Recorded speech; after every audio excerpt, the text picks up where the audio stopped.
Ang sino mang hindi sumunod sa kanyang utos ay magmamatay!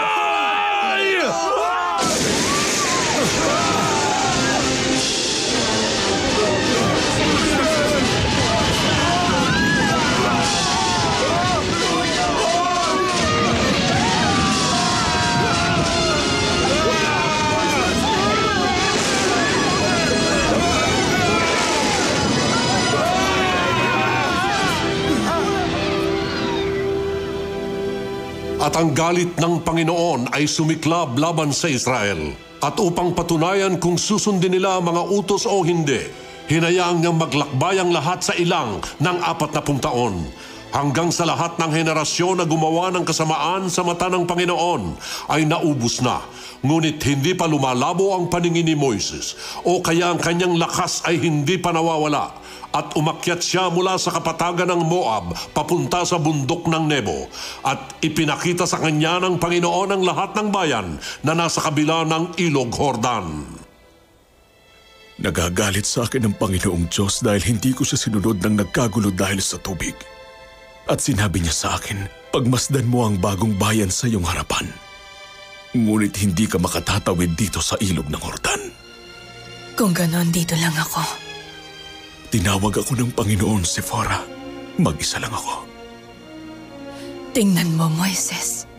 Papunta na sa ilog Jordan ang mga tao. Sa loob ng kaban, karga nila ang utos na dinala mo sa kanila. Tinuruan mo sila na huwag mabuhay sa tinapay lamang. Ikaw ang sulo ng Diyos na nagbigay liwanag sa kalayaan. Mahal kita. Josue.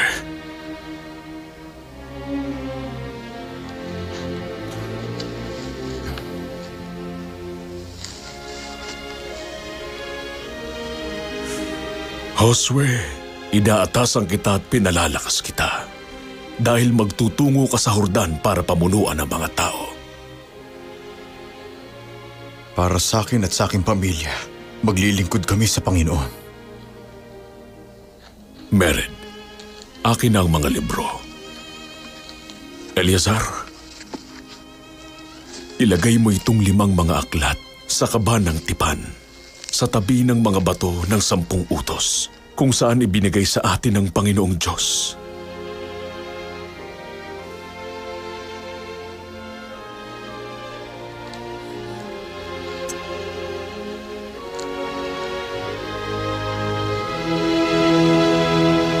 Humayo kayo at ihayag ang kalayaan sa bawat mga bayan at sa lahat ng mga naninirahan dito.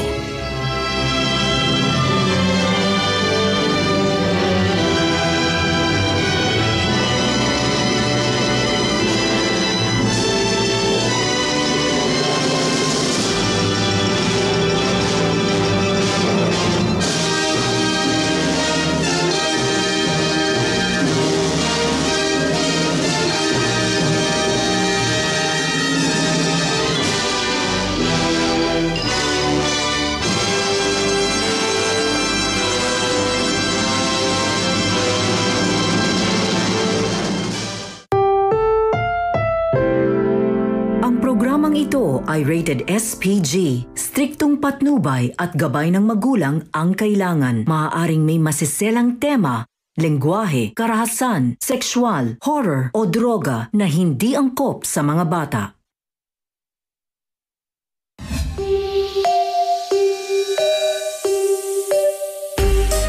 Sa gitna ng pandemya,